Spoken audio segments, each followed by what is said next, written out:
Hello बच्चों, अखिल physics classes में आपका स्वागत है।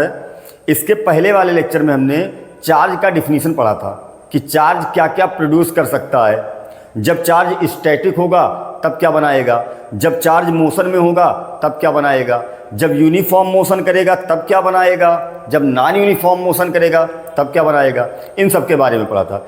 इस लेक्चर में हम टाइप्स ऑफ चार्जेस पढ़ने वाले हैं, प्रॉपर्टी ऑफ चार्जेस पढ़ने वाले हैं। ठीक है, तो स्टार्ट करते हैं टाइप्स ऑफ चार्जेस।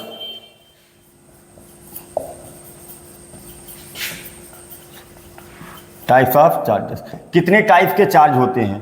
तो जो चार्ज का कैटेगराइज किया गया था, चार्ज को कैटेगराइज किया गया वो फ्रैंकलिन ने किया था। फ्रैंकलिन ने क्या कॉन्सेप्ट लगाया था कि जैसे आपको पता होगा इसके पहले वाले लेक्चर में जब ग्लास रॉड को रब किया गया था तो वो चार्ज हो गया था। एक ग्लास रॉड को सिल्क से रगड़ा गया था तो ये क्या हुआ था, चार्ज हो गया था, ये चार्ज हो गया था। कैसे पता चलेगा चार्ज है, अगर इसके नीचे हल्की हल्की वस्तुओं को लाएंगे तो ये अट्रैक्ट करेगा।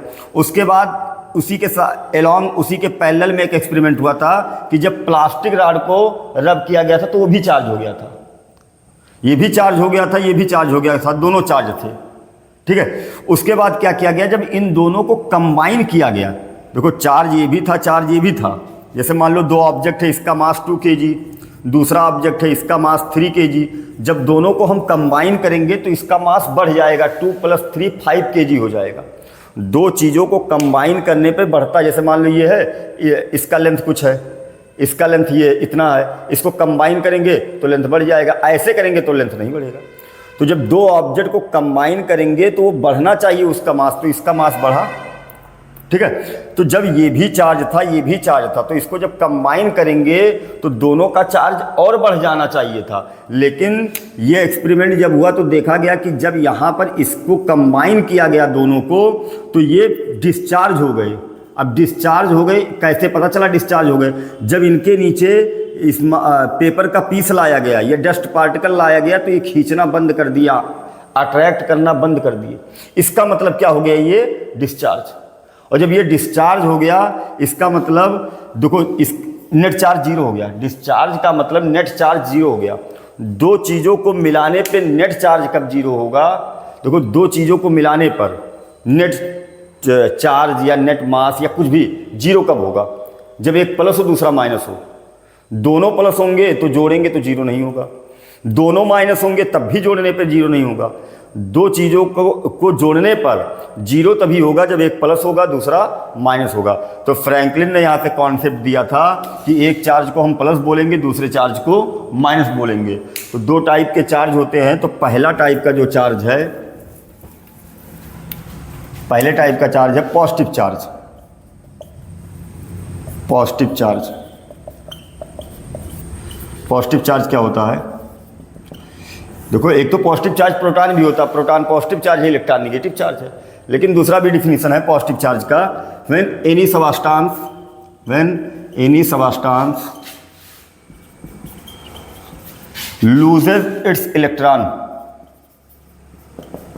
अपने इलेक्ट्रॉन को अगर लूज करेगा, loses its electron, then it become positively charge, positively charge. ठीक है, जब कोई ऑब्जेक्ट, कोई बॉडी अपने इलेक्ट्रॉन को लूज करेगा तो उस पर पॉजिटिव चार्ज आएगा। एग्जाम्पल के लिए जैसे मान लो एक बॉडी ये है, इस पर 50 प्रोटॉन है, 50 इलेक्ट्रॉन है और अभी ये डिस्चार्ज है। डिस्चार्ज कब होता है, जब किसी ऑब्जेक्ट में, किसी बॉडी में, किसी पदार्थ में जितने इलेक्ट्रॉन हो उतने नंबर ऑफ प्रोटॉन हो तो बॉडी डिस्चार्ज होता है। अब ये डिस्चार्ज है, इससे हमने 2 इलेक्ट्रॉन निकाला, तो जब 2 इलेक्ट्रॉन निकालेंगे तो इसका रिजल्ट क्या आएगा, इसमें 50 प्रोटॉन बचेंगे और कितने इलेक्ट्रॉन बचेंगे, 48। 50 प्रोटॉन 48 इलेक्ट्रॉन।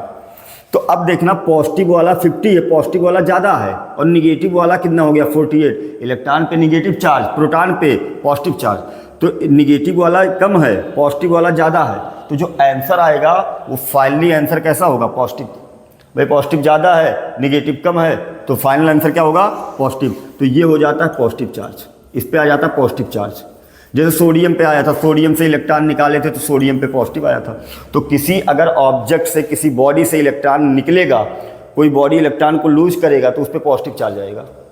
ठीक है, आया सुनिए। अब सेकंड आपका है निगेटिव चार्ज। अगर कोई बॉडी इलेक्ट्रॉन को लूज करेगा तो उस पर पॉजिटिव चार्ज आएगा। कितना आएगा, उसका अमाउंट कितना होगा, अभी आपको प्रॉपर्टी ऑफ चार्ज में बता रहे हैं। सेकंड है negative charge. Negative charge, when any substance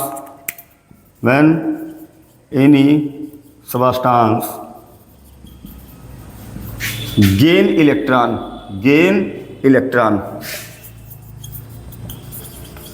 then it become negatively charged। ठीक है, जब कोई बॉडी इलेक्ट्रॉन गेन करेगा तो उस पर निगेटिव चार्ज आएगा। जैसे मान लो एक बॉडी यहाँ पर है, इसके पास 50 प्रोटॉन 50 इलेक्ट्रॉन, और यहाँ से हमने इसको 2 इलेक्ट्रॉन दे दिया, तो जब बॉडी इलेक्ट्रॉन को गेन करेगा तो इसका रिजल्ट क्या आएगा, इसमें 50 प्रोटॉन होंगे और 52 इलेक्ट्रॉन होंगे। भाई इलेक्ट्रॉन को गेन किया 2 इलेक्ट्रॉन तो 52 इलेक्ट्रॉन होंगे, 50 प्रोटॉन होंगे। तो इस बार माइनस वाला ज़्यादा, इलेक्ट्रॉन का मतलब माइनस, तो माइनस वाला ज़्यादा है, प्लस वाला कम है, तो माइनस ज़्यादा प्लस कम, तो रिजल्ट क्या आएगा, तो इसका रिजल्ट आएगा इस पर निगेटिव चार्ज आ जाएगा। उसका अमाउंट कितना होगा आगे बता रहे हैं इस पर। ठीक है, तो इस पर कौन सा चार्ज आएगा, निगेटिव। तो जब कोई बॉडी इलेक्ट्रॉन को लूज करेगा पॉजिटिव चार्ज, कोई बॉडी इलेक्ट्रॉन गेन करेगा निगेटिव चार्ज। तो 2 टाइप का चार्ज बताया गया, पॉजिटिव एंड निगेटिव। ठीक है, तो आगे बढ़ते हैं, स्टार्ट करते हैं property of charge. Property of charge आया समझ में इतना बेटा।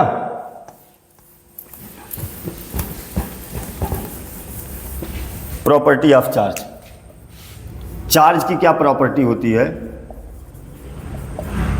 Properties of charge.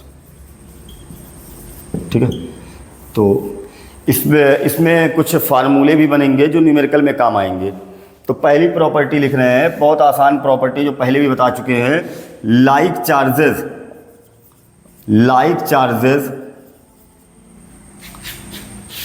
Repel to each other,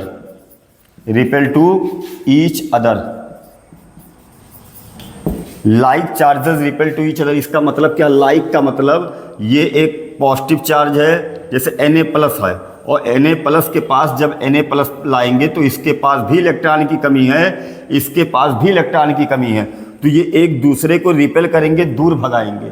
ये अपनी कमी को पूरा करना चाहेगा, ये भी अपने कमी को पूरा करना चाहेगा, लेकिन इसके पास भी कमी है, इसके पास भी कमी है, तो दोनों एक दूसरे को रिपेल करेंगे, दूर भगाएंगे। तो इसलिए लाइक चार्जेस जो होते हैं वो एक दूसरे को रिपेल करते हैं। लाइक चार्जेस का मतलब एक जैसा चार्ज, पॉजिटिव पॉजिटिव को रिपेल करेगा, निगेटिव निगेटिव को रिपेल करेगा। ठीक है, तो like charges repel to each other and unlike charges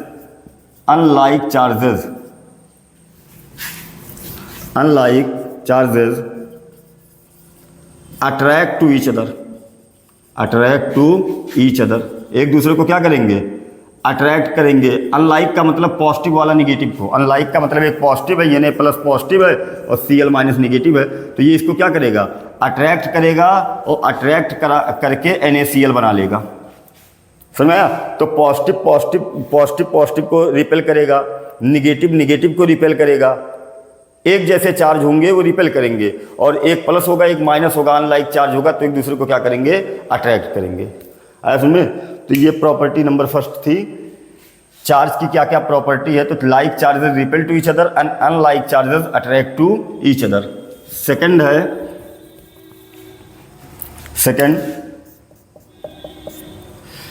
the minimum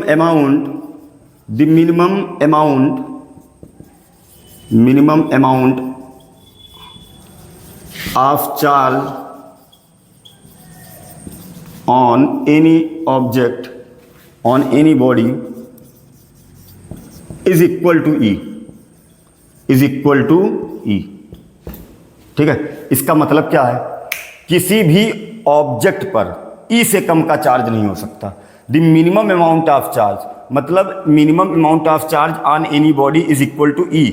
इससे कम अमाउंट का चार्ज किसी ऑब्जेक्ट पर नहीं ला सकते हैं। रीज़न क्या? ई का मतलब क्या होता है? देखो, आप कल इसके पिछले वाले लेक्चर में बताए थे, ई की वैल्यू होती है, जो ई होता है 1.6 × 10⁻⁹। ई का मतलब इलेक्ट्रॉन पर चार्ज।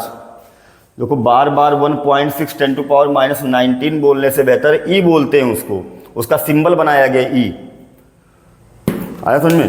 तो किसी भी ऑब्जेक्ट पर, किसी भी बॉडी पर जो मिनिमम चार्ज हो सकता है ई से कम नहीं हो सकता। मतलब क्या है, समझा रहा हूं इसको। लो, एक ऑब्जेक्ट है, उस पर 100 प्रोटॉन 100 इलेक्ट्रॉन है। एक बॉडी है, इसमें 100 इलेक्ट्रॉन 100 प्रोटॉन है, ठीक है। अब हम इसमें से इलेक्ट्रॉन निकालना चाहते हैं, तो कम से कम कितना इलेक्ट्रॉन? ये तो अभी डिस्चार्ज है, कोई चार्ज नहीं है, इस पर चार्ज की वैल्यू 0 है। अब हम इसमें से एक इलेक्ट्रॉन या जो भी इलेक्ट्रॉन निकालना है, कम से कम कितना इलेक्ट्रॉन निकाल सकते हैं? एक। भाई एक से कम थोड़ी निकालोगे। 0.5 इलेक्ट्रॉन। इलेक्ट्रॉन एक नंबर होता है। इलेक्ट्रॉन जैसे एक पार्टिकल है, तो आप निकालोगे तो एक पार्टिकल, एक इलेक्ट्रॉन निकालोगे या 2 इलेक्ट्रॉन निकालोगे या 3 इलेक्ट्रॉन निकालोगे, 0.5 इलेक्ट्रॉन थोड़ी निकलेगा। तो मिनिमम कितना इलेक्ट्रॉन निकाल सकते हैं? सबसे कम। एक से कम तो नहीं निकाल सकते, या तो एक निकालोगे या तो 2 निकालोगे या 3 निकालोगे। तो मान लो 1 इलेक्ट्रॉन निकाले सबसे कम, तो इस पे कितना चार्ज आएगा? तो 1 इलेक्ट्रॉन, जब अभी कल आपको इसके पहले वाले लेक्चर में समझा रहे थे कि जब 1 इलेक्ट्रॉन निकालते हैं किसी ऑब्जेक्ट से, Na+ वाला एग्जाम्पल समझाए होंगे, तो जब 1 इलेक्ट्रॉन किसी ऑब्जेक्ट से निकालते हैं तो उस पर पॉजिटिव चार्ज आएगा, क्योंकि इसके पास इलेक्ट्रॉन 99 बचेगा। और जब 99 बचेगा तो इस पर चार्ज कितना आएगा? प्लस में 1.6 × 10⁻⁹। सोडियम का एग्जाम्पल लेके समझाए थे, किसी ऑब्जेक्ट से, किसी बॉडी से अगर 1 इलेक्ट्रॉन निकालोगे तो उस पर इतना चार्ज आएगा। अब इसका एक सिंबल बना दिया गया, क्योंकि ये आपको बार बार मिलेगा। 1 इलेक्ट्रॉन निकालोगे तो इतना आएगा। अगर किसी बॉडी से 2 इलेक्ट्रॉन निकाल लिया जाए तब कितना आएगा? 2 × 1.6 × 10⁻⁹। ये मैग्नीशियम के एग्जाम्पल में समझाए थे। एक ऑब्जेक्ट से 1 इलेक्ट्रॉन निकालेंगे तो इतना चार्ज आएगा, 2 इलेक्ट्रॉन निकालेंगे तो इतना चार्ज आएगा। तो ये बार बार आपको मिलता रहेगा। तो इसका एक सिंबल बनाया गया है ई। इसको लिखते हैं ई। इसको एक सिंबल से डिनोट करते हैं, ई से लिखते हैं। ई का मतलब होता है चार्ज ऑन 1 इलेक्ट्रॉन। ई जो होता है, ई होता है चार्ज ऑन 1 इलेक्ट्रॉन, या चार्ज ऑन 1 इलेक्ट्रॉन। ई की वैल्यू होती है 1.6 × 10⁻⁹। तो 1 इलेक्ट्रॉन निकालोगे तो इतना चार्ज आएगा, 2 निकालेंगे तब कितना आएगा? इतना आएगा, 3 निकालेंगे तब कितना आएगा? इतना आएगा। तो इससे कम आ सकता है चार्ज, क्योंकि 1 इलेक्ट्रॉन से तो कम निकाल ही नहीं सकते हैं। तो इससे कम चार्ज कभी नहीं आ सकता किसी भी बॉडी पर। आया समझ में? जैसे बोला जाए किसी बॉडी पे चार्ज है 1.6 × 10⁻⁹, तो इसका मतलब 1 इलेक्ट्रॉन निकला होगा। कोई कह दे किसी बॉडी पे चार्ज है 1.6 × 10⁻21, ये हो सकता है कि नहीं हो सकता है? सोच के बताना आप। किसी बॉडी पे ये बोला गया एक बॉडी पे इतना चार्ज है, तो ये तो सही है, 1 इलेक्ट्रॉन निकालेंगे तो इतना चार्ज आएगा। कोई बोल दिया एक बॉडी पे इतना चार्ज है, तो ये नहीं कि इसको आप देखे कह रहे हो हाँ चार्ज होगा। भाई आपको ये देखो कि ये चार्ज इससे कम है कि नहीं। ये -19 है, ये -21, ज़्यादा नहीं है, कम है, पावर माइनस में है। 10⁻⁻2 ग्रेटर देन 10⁻⁻3। पावर अगर माइनस में बढ़ रहा है, माइनस साइन लगा है, तो ये वाला बड़ा होगा, ये वाला छोटा होगा। तो इसमें ये छोटा है, और बताया गया इससे कम चार्ज नहीं हो सकता। किसी भी बॉडी पे 1.6 × 10⁻⁻19 से कम चार्ज नहीं हो सकता। और ये चार्ज अगर किसी बॉडी पे बोल गया तो ये चार्ज एग्जिस्ट ही नहीं करेगा, इससे कम चार्ज हो ही नहीं सकता है। इससे सुन में बात। कोई बोल दे किसी बॉडी पे 1.6 × 10⁻20 चार्ज है, नहीं हो सकता, ये -19 से छोटा है। सुन में आया? ये -19 वाले से छोटा है, तो इतना चार्ज हो ही नहीं सकता, इससे कम चार्ज हो ही नहीं सकता। ये इससे छोटा है, ये सब 21 -20, तो इतना चार्ज नहीं हो सकता। तो आया बात समझ में? किसी बॉडी से कम 1 इलेक्ट्रॉन निकाल सकते हैं, उससे कम नहीं निकाल सकते। तो इससे कम चार्ज इस पे बॉडी पे नहीं आ सकता। तो वही है, the minimum amount of charge on any body is equal to E. आया समझ में? ये सब चार्ज एग्जिस्ट ही नहीं करेंगे। रीजन क्या है? इससे कम चार्ज हो ही नहीं सकता है। तो सेकंड ये था आपका, the minimum amount of charge on any substance is E के इक्वल होगा। ठीक है। थर्ड क्या आपका? थर्ड है, फर्स्ट आपने क्या पढ़ा, फर्स्ट था like charges repel to each other, unlike charges attract to each other. Second था the minimum amount of charge on any body is equal to E, E का मतलब 1.6 10 to power -19, इससे कम charge नहीं होगा, ठीक है। थर्ड क्या है, the charge is quantized, the charge on any body is quantized, ठीक है, क्वांटाइज्ड। इसका मतलब क्या है, क्वांटाइज्ड का मतलब किसी भी बॉडी पे जो चार्ज होता है वो क्वांटाइज होता है। क्वांटाइज का मतलब पैकेट, इसका मतलब होता है पैकेट, ठीक है।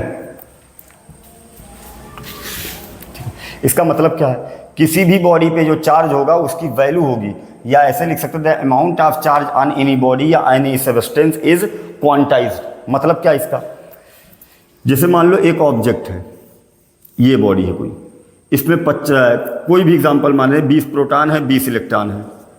अब यहाँ से हमने क्या किया, एक इलेक्ट्रॉन निकाला, तो इस पे चार्ज कितना आएगा, ई के इक्वल। एक इलेक्ट्रॉन निकालेंगे ई के इक्वल चार्ज आएगा। 2 इलेक्ट्रॉन अगर निकाल लिया जाए तब कितना चार्ज आएगा, 2e के इक्वल। 3 इलेक्ट्रॉन अगर निकाल लिया जाए तब कितना चार्ज आएगा, 3e के इक्वल। आया समझ में? तो या तो चार्ज ये आएगा और फिर इसका नंबर आएगा, फिर इसका नंबर आएगा। कुछ आया समझ में? अच्छा कॉन्सेप्ट है ये, समझना ध्यान से। The charge on any body is quantized. जैसे मतलब क्या है, इतना चार्ज होता, अगर एक इलेक्ट्रॉन निकालेंगे तो कितना चार्ज आएगा, 1.6 10 to power -19।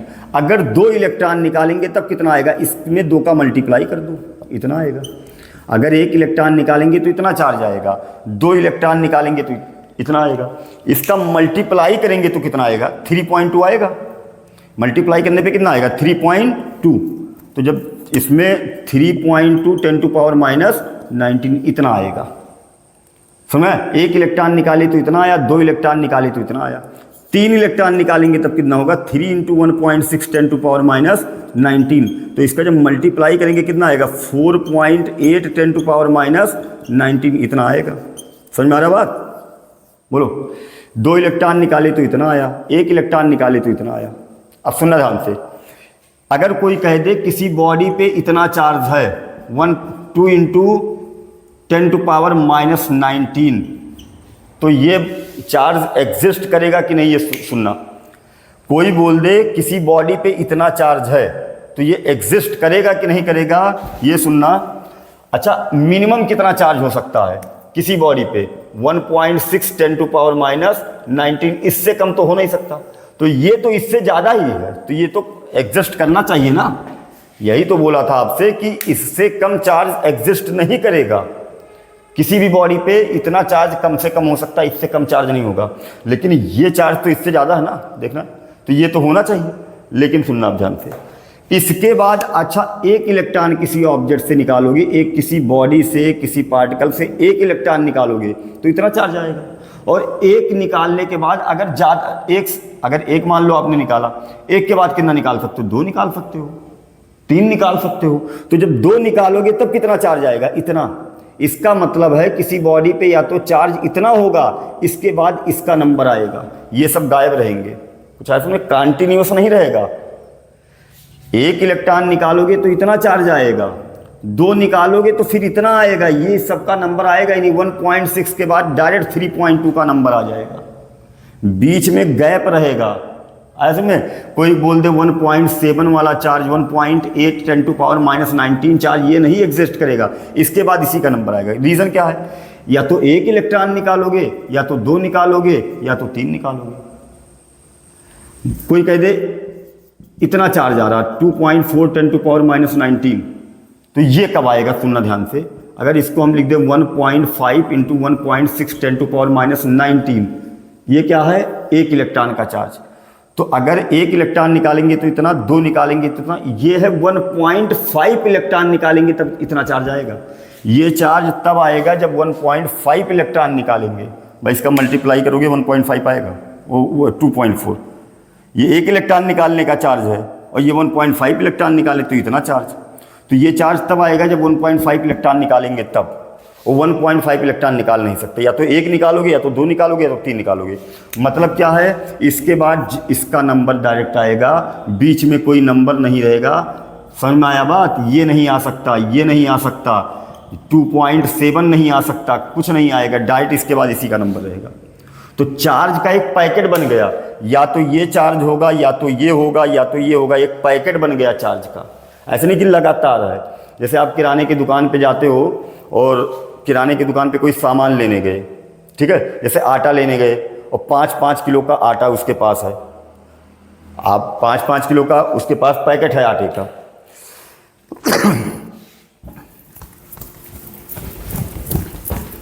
जैसे किराने की दुकान पे आप गए तो 5-5 किलो का एक पैकेट बना हुआ है, ऐसे 5 केजी का, 5 केजी का पैकेट बना हुआ है, ठीक है।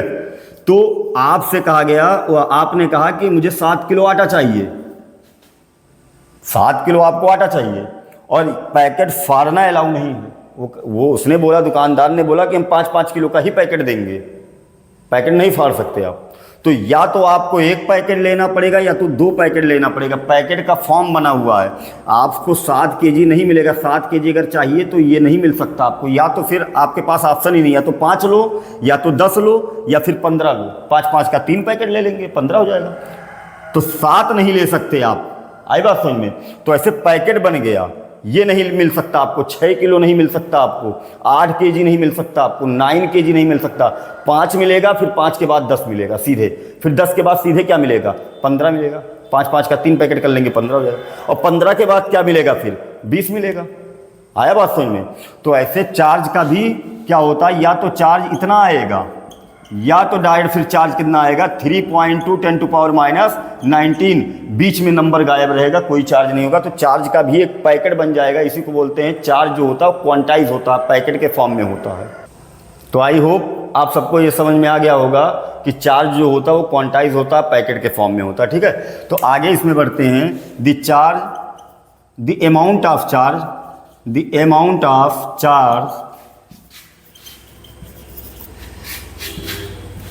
on a body, the amount of charge on a body is integral multiple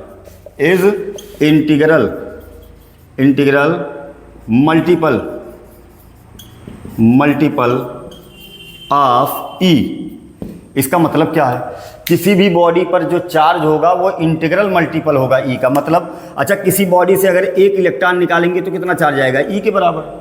2 निकालेंगे तब कितना आएगा, 2E आ जाएगा। 3 निकालेंगे तब कितना आएगा, 3 आ जाएगा। 4 निकालेंगे तो 4E। इसका मतलब क्या है, यहाँ पर देखो, किसी भी बॉडी पर जो चार्ज होगा या तो यहाँ 1 होगा या तो यहाँ 2 होगा या तो यहाँ 3 होगा, क्योंकि 1 इलेक्ट्रॉन निकाल सकते हो या 2 निकाल सकते हो या 3 निकाल सकते हो या 4 निकाल सकते हो। यहाँ मतलब 1 निकालोगे तो 1E आएगा, 2 निकालोगे तो 2E आएगा, 3 इलेक्ट्रॉन निकालेंगे तो 3 आएगा। समझ में आया? 1 निकालेंगे तो 1E आएगा, 2 निकालेंगे 2E आएगा, 3 निकालेंगे 3 आएगा, 4 निकालेंगे 4E आएगा। तो यहां पर जो मतलब चार्ज किसी भी बॉडी पर, वो E का क्या होगा, इंटीग्रल मल्टीपल। मतलब यहां इंटीजर आएगा। समझ में आया कुछ? यहां डेसिमल नहीं होगा। जैसे किसी बॉडी पे चार्ज ऐसे लिख दे 1.7E, तो ये गलत है। E के साथ इंटीजर का मल्टीप्लाई होगा, या तो 1 होगा या तो 2 होगा या तो -2 होगा, या तो 1 या तो 2 या 3 या 4, कुछ भी होगा, यहाँ इंटीजर होगा। आया बात समझ में? डेसिमल नहीं होगा इसके साथ, क्योंकि या तो 1 इलेक्ट्रॉन निकालोगे या तो 2 निकालोगे, 3 निकालोगे, 4 निकालोगे, 1.7 इलेक्ट्रॉन नहीं निकाल सकते, तो ये आएगा भी नहीं, ठीक है। तो यहाँ से फार्मूला बनता है कि अगर 1 इलेक्ट्रॉन किसी ऑब्जेक्ट से, किसी बॉडी से निकालना है तो 1E आएगा, 2 निकालेंगे 2E आएगा। मान लो 100 इलेक्ट्रॉन निकाल ले तो कितना आएगा, 100E। तो n इलेक्ट्रॉन अगर किसी बॉडी से निकालेंगे तो कितना आएगा, Ne। समझा? किसी बॉडी से n इलेक्ट्रॉन निकाला जा रहा, n की वैल्यू 50 भी हो सकती है, 100 भी हो सकती है, 1000 भी हो सकती है। तो किसी बॉडी से अगर n इलेक्ट्रॉन निकालने हैं तो चार्ज आएगा Ne। अगर इलेक्ट्रॉन कोई बॉडी लूज कर रहा होगा तो प्लस आएगा, ऐसे में। और अगर कोई बॉडी में n इलेक्ट्रॉन आकर ऐड हो रहे हैं तब इस पे कौन सा चार्ज आएगा, निगेटिव की पॉजिटिव? निगेटिव आएगा, निगेटिव ही तो आएगा। तब यहाँ पर क्या आ जाएगा, तब हम लिखेंगे Q बराबर, तो उस पर जो चार्ज आएगा माइनस ही नहीं आएगा, देखो इलेक्ट्रॉन n ऐड होंगे तो माइनस n ही आएगा, इलेक्ट्रॉन n निकलेगा तो प्लस n ही आएगा। अब दोनों को एक साथ कंबाइन कर दे रहे हैं, अलग अलग नहीं लिख रहे हैं, ये प्लस माइनस दोनों को एक साथ कंबाइन कर रहे हैं। ये है where n is integer, n क्या होगा, इंटीजर होगा। ऐसे में n की वैल्यू इंटीजर होगी, 1 2 3 जो भी होगा। प्लस कब लगाएंगे, जब इलेक्ट्रॉन लूज करेगा तो प्लस होगा, जब इलेक्ट्रॉन गेन करेगा तब क्या होगा, माइनस होगा। इलेक्ट्रॉन लूज करेगा तो प्लस चार्ज, भाई जो भी आंसर लिखना होगा प्लस में लिखेंगे, जब इलेक्ट्रॉन गेन करेगा तो चार्ज की वैल्यू माइनस में आ जाएगी। आया समझ में। तो ये आपके ये थर्ड प्रॉपर्टी थी, आगे डिस्कस करते हैं। इस पे न्यूमेरिकल है, तो इस पे न्यूमेरिकल है, कराएंगे इस पे न्यूमेरिकल, ठीक है बेटा। On any system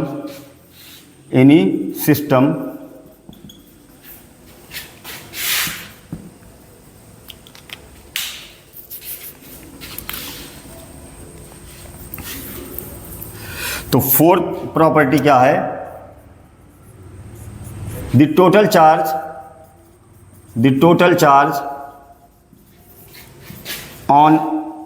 on A system is algebraic sum of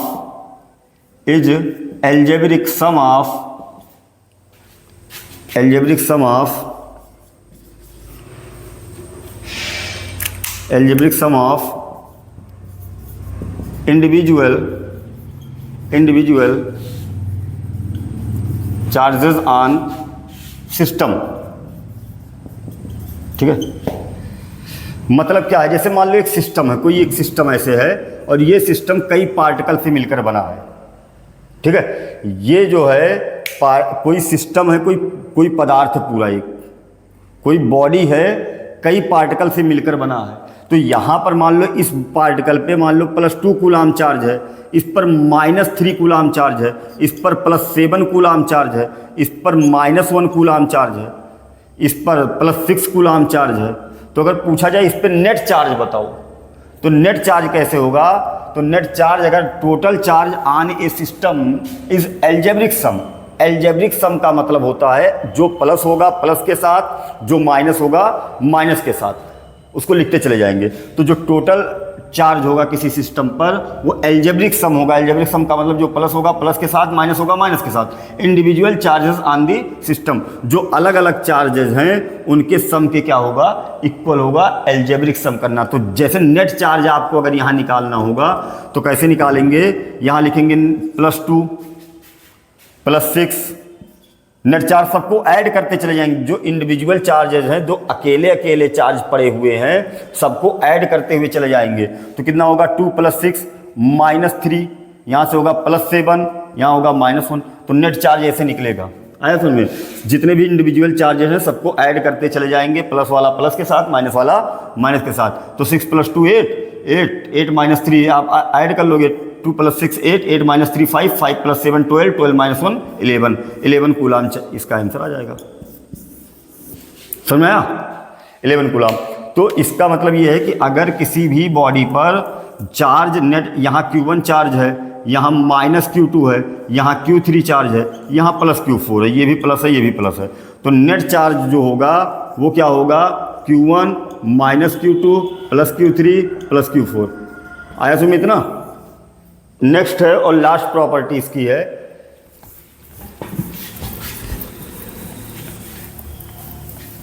the charge on any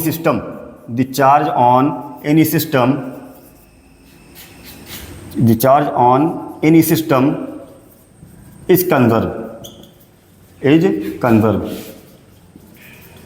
इसका मतलब क्या है, किसी भी सिस्टम का जो नेट चार्ज होता है वो कंजर्व होता है। कंजर्व का मतलब क्या होता है, जितना पहले रहेगा उतना बाद में। कंजर्वेशन का मतलब ये होता है जितना पहले उतना बाद में। कई जगह पढ़े होंगे मोमेंटम कंजर्वेशन, एनर्जी कंजर्वेशन, जितना पहले उतना बाद में, उसी को बोलते हैं कंजर्व है। जैसे मान लो सोडियम है, ये अभी समझा रहा हूँ इसका मतलब। सोडियम है, सोडियम पे पहले नेट चार्ज 0 होता है, सोडियम न्यूट्रल होता है।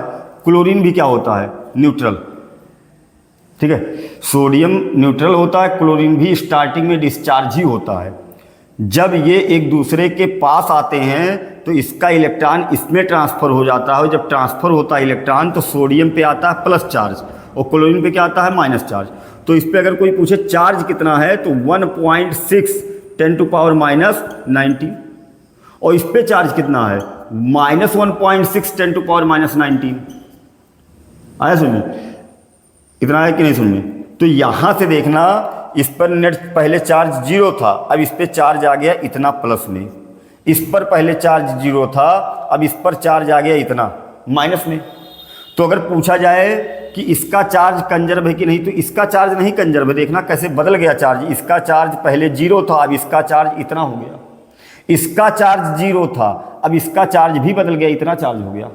तो इसका भी चार्ज कंजर्व नहीं है, इसका भी चार्ज कंजर्व नहीं है। किसी एक पार्टिकल का चार्ज कंजर्व नहीं होता। इसका चार्ज पहले 0 था, इसमें चार्ज इतना आ गया, इसमें चार्ज 0 था, इसमें चार्ज आ गया -1.6 10⁻⁻19। ना इसका चार्ज कंजर्व है ना इसका चार्ज कंजर्व है। समझ में आया? लेकिन देखना, अगर इसको एक सिस्टम मान लिया जाए, अगर इसको एक सिस्टम मान लिया जाए तो पूरे सिस्टम का नेट चार्ज कितना है 0। अगर Na और Cl को एक सिस्टम बना दिया जाए, सिस्टम मान लिया जाए, तो पूरे सिस्टम का नेट चार्ज कितना है 0। तो इसको भी, ये भी एक सिस्टम बन गया भाई, इसी से ही तो बना है, तो ये भी सिस्टम है। तो इस सिस्टम का नेट चार्ज कितना होगा? इसका भी 0 होगा। कैसे? जितना प्लस है उतना माइनस है। अभी इसके पहली वाली प्रॉपर्टी पढ़ाएं कि नेट चार्ज जो होगा वो अलजेब्रिक सम के इक्वल होगा। तो इस पे है 1.6 10⁻⁻19, इस पे माइनस में उतना है -1.6 10⁻⁻19। ये खत्म, कितना आ जाएगा 0। तो इस पे भी नेट चार्ज 0, इस पे भी नेट चार्ज 0। तो पूरे सिस्टम का जो चार्ज पहले था वही पूरे सिस्टम का चार्ज बाद में भी होगा। कंजर्व का मतलब ही है, पहले देखो, पहले भी पूरे सिस्टम पर नेट चार्ज 0 था, बाद में भी पूरे सिस्टम का नेट चार्ज कितना है 0। तो सिस्टम का जो चार्ज होता है वो कंजर्व होता है। इसका मतलब क्या है? इसका मतलब ये है कि अगर कहीं प्लस बनेगा तो गारंटी है कहीं ना कहीं माइनस बनेगा, तभी तो 0 होगा भाई। प्लस जितना होगा, स्टार्टिंग में तो सब न्यूट्रल होते हैं, तो स्टार्टिंग में चाहे जितना सिस्टम बनाओ, आप चाहे जितने एलिमेंट को मिला के, सोडियम ले लो, मैग्नीशियम ले लो, क्लोरीन ले लो, सब मिला के सिस्टम बनाओ, सब पे नेट चार्ज 0। लेकिन जब उनको चार्ज करेंगे ना, तब भी बाद में भी पूरे को मिलाकर 0 होना चाहिए। तो कब 0 होगा? जब कुछ प्लस बनेगा कुछ माइनस। मतलब क्या है कि अगर गारंटी है कहीं ना कहीं, मतलब अगर Mg+2 कहीं बना तो ऐसा नहीं कि केवल आप प्लस बना के छोड़ दिए। अगर कहीं प्लस बना है तो गारंटी है, कंफर्म है कि कहीं ना कहीं क्या बनेगा माइनस। अगर Mg+2 बना होगा तो 2 क्लोरीन पे माइनस भी आया होगा, किसी पे माइनस आया होगा लेकिन आया होगा। जितना प्लस बनेगा गारंटी है उतना माइनस बनना ही बनना है। आया समझ में? ये होता है कि जो चार्ज होता है किसी सिस्टम का वो कंजर्व होता है। समझ? अगर कहीं प्लस बनेगा तो कहीं ना कहीं क्या बनेगा माइनस बनेगा। तो ये सब था आपका टाइप्स ऑफ चार्ज था, पूरा प्रॉपर्टी ऑफ चार्ज था।